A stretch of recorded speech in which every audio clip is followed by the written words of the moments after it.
Œuvre de Maria Valtorta, tome 3, chapitre 69, intitulé La haine de l'innocent Marziam. Marie revoit le berger Élie et va chez Élise à Bethcourt avec Jésus. Vision du 4 juillet 1945. Il est à peu près sûr que nous les trouverons si nous revenons un moment sur la route d'Hébron. Je vous en prie. Partez, deux par deux à la recherche sur les sentiers de la montagne. D'ici aux piscines de Salomon, puis de là à Bethcourt. Nous vous suivrons. C'est ici sa zone de pâturage, dit le Seigneur aux 12.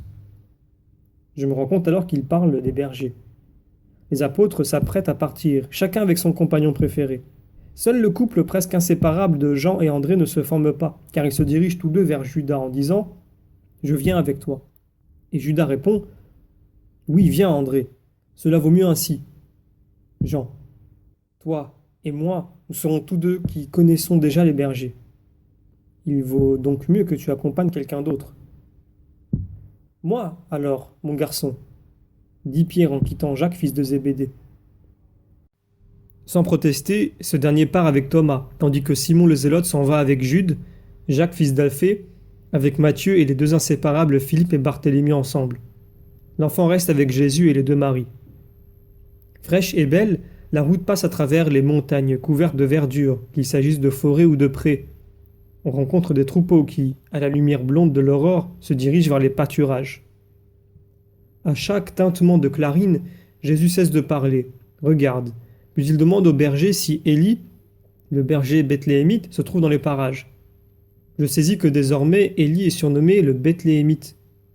Même si d'autres bergers sont originaires de Bethléem, ce surnom lui appartient de droit. Mais il peut aussi traduire le mépris. Mais personne n'est au courant.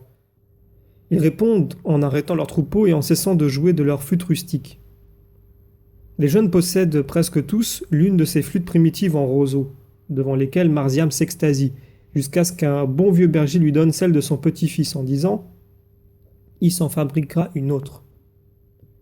Et Marziam s'en va, tout heureux, avec son instrument en bandoulière, car, pour le moment, il ne sait pas s'en servir. « J'aimerais tant les rencontrer », s'exclame Marie. Nous les trouverons certainement. À cette saison, ils sont toujours du côté d'Hébron. L'enfant s'intéresse à ces bergers qui ont vu Jésus enfant et il pose 1000 questions à Marie qui répond avec patience et bonté. Et pourquoi ont-ils été punis? Ils n'avaient fait que du bien, demande l'enfant après le récit de leur malheur. Il est fréquent que l'homme commette des erreurs en accusant des innocents du mal qu'en réalité un autre a fait. Mais comme eux sont restés bons et ont su pardonner, Jésus les aime beaucoup. Il faut toujours savoir pardonner. Mais tous ces enfants qui ont été tués, comment ont-ils fait pour pardonner à Hérode? Ce sont de petits martyrs, Marziam, et les martyrs sont saints. Eux, non seulement pardonnent à leur bourreau, mais ils l'aiment, car il leur a ouvert le ciel. Mais sont-ils au ciel? Non, pas pour le moment. Ils sont dans les limbes, où ils font la joie des patriarches et des justes. Pourquoi? Parce qu'ils ont dit, en arrivant avec leur âme rougie de sang, « Nous voici, nous sommes les héros du Christ Sauveur. Réjouissez-vous, vous qui attendez, car il est déjà sur la terre. » Et tous les aiment parce qu'ils apportent cette bonne nouvelle. La bonne nouvelle, m'a dit mon père, c'est aussi la parole de Jésus. Alors, lorsque mon père ira dans les limbes après l'avoir proclamé sur terre, et que moi aussi j'irai, ils nous aimeront nous aussi? Toi, tu n'iras pas dans les limbes, mon petit. Pourquoi? Parce que Jésus sera déjà remonté aux cieux, et les aura ouverts, et tous les bons à leur mort iront immédiatement au ciel. Je serai bon, je le promets. Et Simon-Pierre, lui aussi, hein? Parce que je ne veux pas devenir orphelin une seconde fois. Lui aussi, sois-en sûr. Mais au ciel, il n'y a pas d'orphelin. Nous avons Dieu, et Dieu est tout. Nous ne le sommes même pas ici-bas, car le Père est toujours avec nous. Mais dans cette belle prière que ma mère et toi m'avez enseignée, elle la nuit et toi pendant la journée, Jésus dit « Notre Père qui êtes aux cieux ». Nous ne sommes pas encore au ciel. Comment donc sommes-nous avec lui? Parce que Dieu est partout, mon enfant. Il veille sur le bébé qui naît comme sur le vieillard qui meurt. L'enfant qui naît en ce moment, à l'endroit le plus reculé de la terre, a sur lui le regard et l'amour de Dieu, et ce jusqu'à sa mort. Même s'il est méchant comme Doras? Oui. Mais Dieu qui est bon, peut-il aimer ce Doras qui est si méchant et fait pleurer mon vieux père? Il le regarde avec indignation et douleur, mais s'il se repentait, il lui dirait ce que dit le père de la parabole à son fils repentant. Tu devrais prier pour qu'il se repente. Et... Oh non, mère, je prierai pour qu'il meure, dit l'enfant avec fougue. Bien que sa sortie soit peu angélique, son impétuosité est telle et si sincère que les autres sont obligés de rire. Mais ensuite, Marie reprend son doux sérieux de maîtresse. Non, mon chéri, tu ne dois pas faire cela envers un pécheur. Dieu ne t'écouterait pas et il te regarderait même avec sévérité. Nous devons souhaiter du bien à notre prochain, même s'il est très méchant, le plus grand bien possible. La vie est un bien, car elle donne à l'homme la possibilité d'acquérir des mérites aux yeux de Dieu. Mais si quelqu'un est méchant, il n'acquiert que des péchés. On prie pour qu'il devienne bon. L'enfant réfléchit, mais cette instruction sublime ne lui convient guère et il conclut. Doras ne deviendra jamais bon, même si je prie. Il est trop méchant. Même si tous les enfants martyrs de Bethléem priaient avec moi, il le resterait. Tu ne sais pas qu'un jour il a frappé mon vieux père avec une verge de fer sous prétexte qu'il l'a trouvé assis à l'heure du travail. Il ne pouvait se lever car il se sentait mal. Et lui, il l'a frappé en le laissant pour mort, puis il lui a donné un coup de pied dans la figure. Moi je le voyais, car j'étais caché derrière une haie. J'étais allé jusque-là, car personne ne m'avait apporté de pain depuis 2 jours, et je mourais de faim.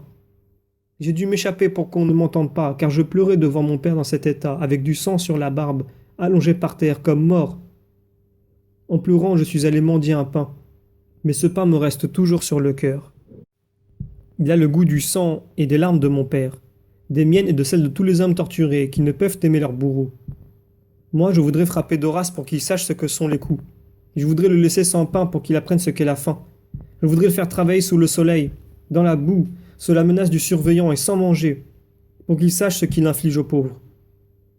Je ne peux pas l'aimer, car il tue mon vieux père. Et moi, si je ne vous avais pas trouvé, à qui serais-je maintenant? L'enfant se tord de douleur. Il crie et pleure, tremblant, bouleversé, frappant l'air de ses petits poings fermés à défaut de pouvoir frapper le bourreau. Stupéfaite, très émue, les femmes essaient de le calmer, mais il fait vraiment une crise de nerfs et n'entend rien. Il hurle. Je ne peux pas l'aimer et lui pardonner. Je le hais, pour tous. Je le hais, je le hais, je le hais. Il fait de la peine, il fait peur. C'est la réaction d'une personne qui a trop souffert, et Jésus le dit bien. Voilà le plus grand crime de Doras, pousser un innocent à la haine. Mais aussitôt il prend l'enfant dans ses bras. Écoute Marziam, veux-tu rejoindre un jour ta maman, ton père, tes frères, ton vieux père? Oui. Dans ce cas tu ne dois haïr personne. Celui qui hait n'entre pas au ciel. Tu ne peux pas, maintenant, prier pour Doras? Eh bien ne prie pas, mais ne hais pas. Sais-tu ce que tu dois faire? Tu ne dois jamais te retourner en arrière pour penser au passé. Mais mon père qui souffre, ce n'est pas du passé. C'est vrai, Marziam, mais essaie de faire cette simple prière. Notre Père qui es aux cieux, pense toi-même à ce que je désire. Tu verras que le Père t'écoute de la meilleure des manières. Même si tu tuais Doras, qu'obtiendrais-tu?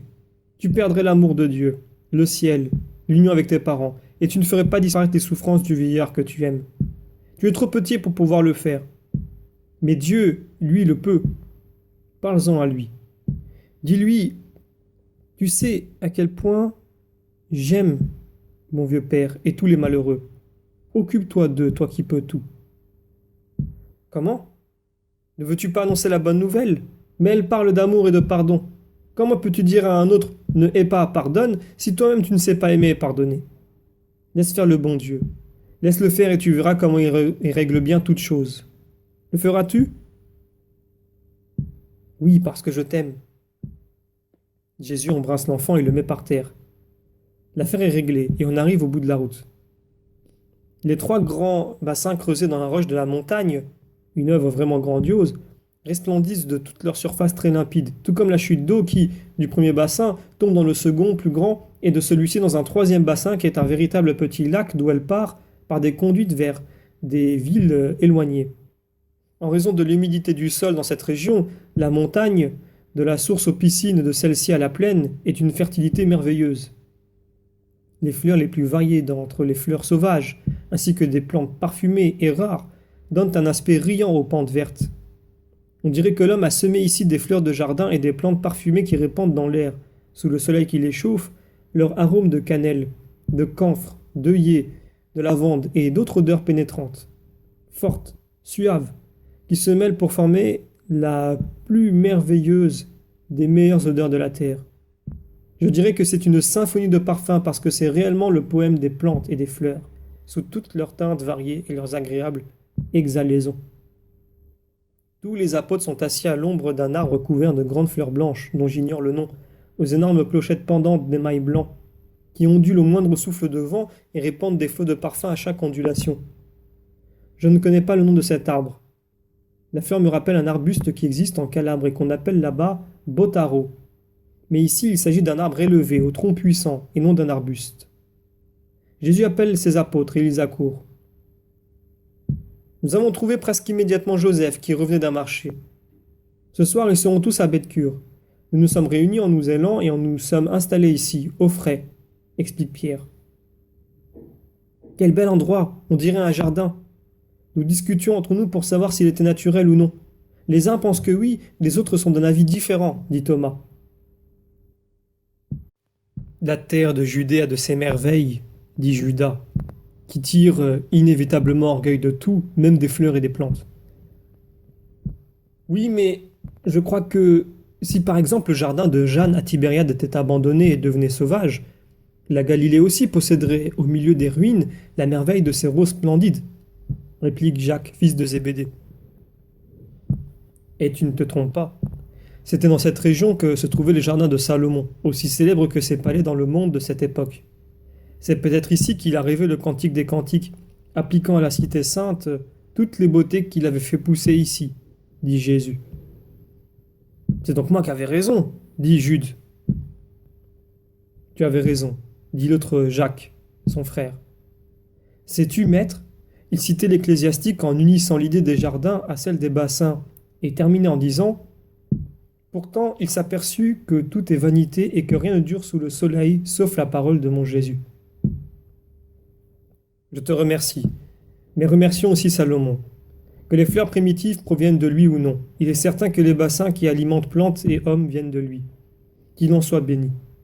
Allons donc jusqu'à ce grand rosier hirsute qui a formé, d'un arbre à l'autre, une galerie fleurie. Nous allons nous arrêter là. Nous sommes presque à mi-chemin. Ils reprennent la route vers la 9e heure, lorsque s'allongent les ombres des arbres de cette région bien cultivée. On croit traverser un immense jardin botanique, car chaque espèce de plante y est représentée pour son tronc, son fruit ou sa beauté.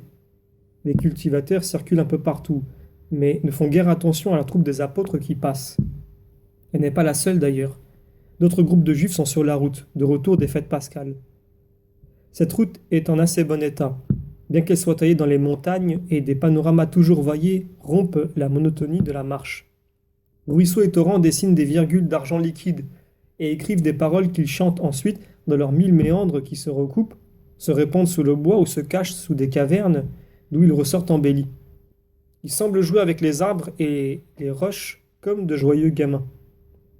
Même Marziam, maintenant complètement rasséréné, cessait à jouer de son instrument pour imiter les oiseaux. Mais vraiment ce ne sont pas des chants, mais de lamentables sons discordants qui ne semblent être fort désagréables aux plus difficiles de la troupe, c'est-à-dire à Barthélemy à cause de son âge et à Judas pour d'autres raisons. Mais personne ne donne clairement son avis et l'enfant continue en sautillant de ci de là. 2 fois seulement, il montre un hameau niché dans la forêt et demande « C'est le mien ?» en devenant tout pâle. Mais Simon, qui le garde tout près de lui, répond « Le tien est très loin d'ici. Viens, viens cueillir ces belles fleurs pour les apporter à Marie. » Et il le distrait ainsi. Le crépuscule arrive quand apparaît Bethcourt sur sa colline. Aussitôt après, voici venir sur le chemin secondaire qu'ils ont pris pour s'y rendre les troupeaux des bergers, et avec eux les bergers qui accourent. Mais quand Élie voit que Marie est là, elle aussi, il lève les bras de surprise et reste sans bouger, n'osant en croire ses yeux. Paix à toi, Élie. C'est bien moi. Cela t'avait été promis, et à Jérusalem, il n'a pas été possible de nous voir. Mais n'y pensons plus maintenant. Nous nous voyons, dit doucement Marie. Oh, mère, mère. Élie ne sait que dire. Finalement, il trouve. Voilà, c'est maintenant que je fais ma Pâque. C'est la même chose, même mieux encore. Mais oui, Élie, nous avons fait une bonne vente, nous pouvons tuer un agneau. Soyez les hôtes de notre pauvre table, disent Lévi et Joseph. Ce soir, nous sommes fatigués, ce sera pour demain. Écoutez, connaissez-vous une certaine Élise, épouse d'Abraham, fils de Samuel? Oui, elle est chez elle, à Bethcourt, mais Abraham est mort, et l'an passé, ses fils également. Un malaise subi pour le premier, et on n'a jamais compris de quoi il était mort. Le second a décliné lentement, et rien n'arrêtait sa maladie. Nous lui donnions du lait de jeune chèvre, car les médecins disaient que c'était bon pour le malade. Il en buvait des quantités qui venaient de tous les bergers, car sa pauvre mère en envoyait chercher auprès de quiconque possédait une chèvre de premier lait dans son troupeau. Mais cela n'a servi à rien. Quand nous sommes revenus dans la plaine, il ne se nourrissait plus, et à notre retour, au mois d'Adar, il était mort depuis 2 lunes. Ma pauvre amie, elle est bien au temple. Nous avions des ancêtres communs. Elle était bonne.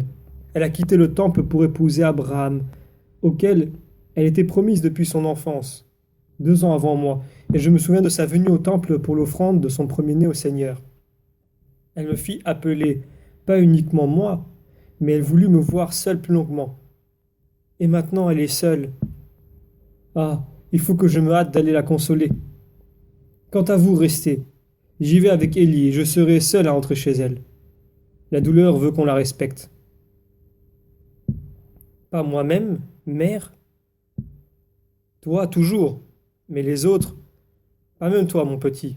Ce serait pour elle une souffrance. Viens, viens, Jésus.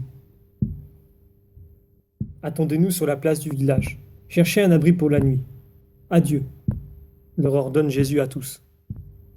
Avec Élie, Jésus et sa mère se dirigent donc vers une grande maison, toute fermée et silencieuse, à laquelle le berger frappe avec son bâton. Une servante passe la tête par la fenêtre en demandant qui est là. Marie s'avance en disant « Marie, fille de Joachim et son fils de Nazareth, dis-le à ta maîtresse. » C'est inutile, elle ne veut voir personne. Elle se laisse mourir en pleurant. Et c'est? Non, je sais comment elle me chasse si je cherche à la distraire. Elle ne veut voir personne ni parler à personne. Elle ne parle qu'au souvenir de ses fils. Va, femme, je te l'ordonne. Dis-lui, c'est la petite Marie de Nazareth, celle qui était ta fille au temple. Tu verras qu'elle voudra me recevoir. La femme s'en va en hochant la tête. Marie explique à son fils et au berger. Élise était beaucoup plus âgée que moi. Elle attendait au temple le retour de son époux, parti en Égypte pour une affaire d'héritage, et elle y est restée jusqu'à un âge inhabituel. Elle a environ 10 années de plus. Les maîtresses avaient l'habitude de donner aux plus jeunes des élèves plus grandes pour les conduire. Et elle fut ma compagne maîtresse. Elle était bonne, et voici la femme. En effet, la servante accourt, stupéfaite, et elle ouvre toute grande la porte principale. « Entre, entre, dit-elle. » Puis à voix basse, « Béni sois-tu, toi qui l'as fait sortir de cette pièce. » Élie se retire et Marie entre avec son fils. « Mais cet homme, vraiment par pitié, il a l'âge de Lévi. » Laisse-le entrer, c'est mon fils, et il la consolera mieux que moi. La femme hausse les épaules et les précède à travers le long vestibule d'une maison, belle mais bien triste. Tout est propre, mais tout semble mort. Une femme grande, mais toute courbée, avec des vêtements de deuil, s'avance dans le couloir, dans la pénombre. « Élise, chère Élise, c'est moi, Marie, » dit Marie en courant à sa rencontre et en l'embrassant. « Marie, toi? Je te croyais morte, toi aussi. On m'avait raconté... Quand, je ne sais plus, j'ai la tête vide. On m'avait rapporté que tu étais morte comme beaucoup de mères après la venue des mages. Mais qui m'a dit que tu étais la mère du Sauveur? Les bergers, peut-être. Ah, les bergers! Elle éclate en sanglots. Ne prononce pas ce mot. Il me rappelle mon ultime espoir de sauver la vie de Lévi. Et pourtant, oui, un berger m'a parlé du Sauveur, et j'ai tué mon fils en l'amenant à l'endroit où, disait-on, se trouvait le Messie, près du Jourdain. Mais il n'y avait personne, et mon fils est revenu pour mourir. La fatigue, le froid, je l'ai tué, mais je n'ai pas voulu être meurtrière. Je me disais que lui, le Messie, guérissait les malades, et je l'ai fait pour cette raison. Maintenant, mon fils m'accuse de l'avoir tué. Non, Élise, c'est de l'imagination. Écoute, je crois que ton fils, au contraire, m'a prise par la main en me disant « Va trouver ma chère maman. Conduis-lui le Sauveur. Je suis mieux ici que sur la terre. » Mais elle n'écoute que son propre chagrin et ne peut entendre ce que je lui murmure tout bas parmi mes baisers. Pauvre maman qui est comme possédée par un démon qui la pousse au désespoir parce qu'il veut nous séparer. Alors que, si elle se résigne et croit que Dieu fait tout pour le bien, nous serons unis pour toujours avec mon père et mon frère. Jésus peut le faire. Je suis donc venu avec lui. Ne veux-tu pas le voir? Marie a parlé en gardant dans ses bras la malheureuse et en lui donnant des baisers sur ses cheveux gris, avec une douceur qu'elle seule peut avoir. Ah, si c'était vrai! Mais alors pourquoi Daniel n'était-il pas venu donc te trouver pour te dire de venir plus tôt? Et qui donc m'a dit autrefois que tu étais morte? Je ne m'en souviens pas. Je ne m'en souviens pas assez, même pour cette raison que j'ai attendu, peut-être trop, pour venir trouver le Messie. Mais on m'avait dit qu'il était mort, comme toi, comme tous à Bethléem. Ne cherche pas qui te l'a dit. Viens, regarde, voici mon fils. Viens à lui. Fais plaisir à tes enfants et à ta Marie. Sais-tu que nous souffrons de te voir ainsi? Et elle l'amène à Jésus qui s'était placé dans un coin obscur et qui maintenant seulement s'avance sous une lampe que la femme de service a posée sur un coffre élevé. La pauvre mère lève la tête et je vois alors qu'il s'agit de cette Élise qui se tenait aussi au calvaire avec les saintes femmes. Jésus lui tend les mains, en un geste d'invitation qui n'est qu'amour. La malheureuse lutte un peu, puis lui donne les siennes et tout à coup s'abandonne sur la poitrine de Jésus en gémissant. Dis-moi, dis-moi que je ne suis pas coupable de la mort de Lévi. Dis-moi qu'ils ne sont pas perdus pour toujours. Dis-moi que bientôt je les rejoindrai. Oui, oui, écoute, ils sont dans la joie maintenant que tu es dans mes bras. Je ne tarderai pas à les rejoindre. Et que dois-je leur dire alors? Que tu ne t'en remets pas au Seigneur? Est-ce cela que je dois dire? Les femmes d'Israël, les femmes de David sont si courageuses, si sages. Dois-tu leur apporter un démenti? Non. Tu souffres, mais parce que tu as souffert seul. Ta douleur est toi. Toi et ta douleur. Alors tu ne peux en porter le poids. N'as-tu plus gardé à l'esprit les paroles d'espoir au sujet de ceux que la mort nous a pris? Je vous sortirai de vos tombeaux et je vous ramènerai dans la terre d'Israël. Alors vous saurez que je suis le Seigneur. Lorsque j'ouvrirai vos tombes et que je vous aurai fait remonter de vos tombeaux, je mettrai mon esprit en vous et vous vivrez. La terre d'Israël, pour les justes endormis dans le Seigneur, c'est le royaume de Dieu. Je l'ouvrirai et le donnerai à ceux qui attendent. Même à mon Daniel, même à mon Lévi, il avait une si grande répulsion pour la mort. Il ne pouvait s'imaginer être éloigné de sa maman. C'est pour cela que je voulais mourir et aller auprès de lui au tombeau. Mais ce n'est pas là que se trouve la partie vivante d'eux-mêmes. Il n'y a là que de la matière morte qui ne peut entendre. Eux, ils sont dans le lieu de l'attente. Mais est-ce vraiment cela? Ah, ne te scandalise pas de moi. Ma mémoire s'est envolée avec mon chagrin. J'ai la tête remplie du bruit des larmes et du râle de mes fils. Quel râle! Quel râle! Cela m'a dissous le cerveau. Je n'ai plus que ce râle en moi. Et moi je t'y mettrai les paroles de la vie. Je sèmerai la vie, car je suis vie, là où est la rupture de la mort. Rappelle-toi le grand Judas Maccabée qui voulut faire un sacrifice pour les morts, parce qu'il pensait à juste titre qu'ils sont destinés à ressusciter, et qu'il faut hâter pour eux l'heure de la paix par des sacrifices opportuns. Si Judas Maccabée n'avait pas été certain de la résurrection, aurait-il prié et fait prier pour les morts? Lui au contraire, comme il est écrit, a pensé qu'une grande récompense était réservée à ceux qui meurent pieusement, comme tes fils l'ont sûrement fait. Tu vois que tu dis oui, Ne désespère donc plus, mais prie saintement pour tes morts, afin que leurs péchés soient effacés avant que je ne vienne à eux. Alors, sans attendre un instant, ils viendront avec moi au ciel, car je suis le chemin, la vérité et la vie. Je conduis, je dis la vérité, et je donne la vie à celui qui croit à ma vérité et me suit. Dis-moi, tes fils croyaient-ils à la venue du Messie? Bien sûr, Seigneur, ils avaient appris de moi cette croyance. Et Lévi, croyait-il possible sa guérison par l'effet de ma volonté? Oui, Seigneur, nous espérions en toi, mais cela ne lui a servi à rien, et il est mort découragé après avoir tant espéré. Les pleurs de la femme reprennent. S'ils se sont calmés, ils paraissent plus désolés dans ce calme que dans leur furie précédente. Ne dis pas que cela n'a servi à rien. Celui qui croit en moi, même s'il est mort, vivra éternellement.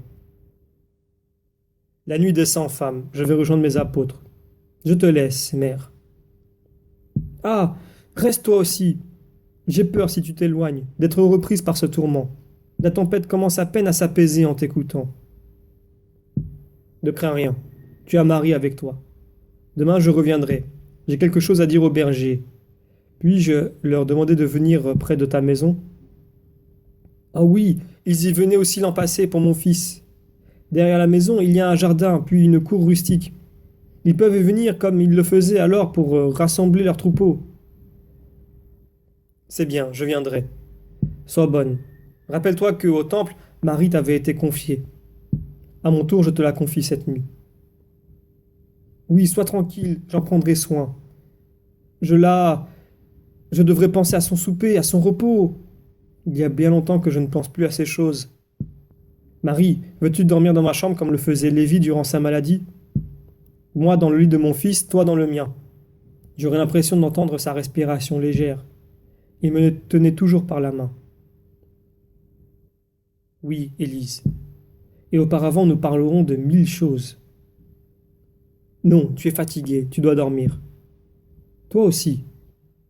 Oh, moi, je ne dors plus depuis des mois. Je pleure, je ne sais rien faire d'autre. Ce soir, au contraire, nous prierons, puis nous irons au lit et tu dormiras. Nous dormirons main dans la main, nous aussi. Tu peux partir, mon fils, et prie pour moi. Je vous bénis, que la paix soit avec vous et à cette maison. Et Jésus s'en va avec la servante qui reste interdite et ne fait que répéter. Quel miracle, Seigneur, quel miracle!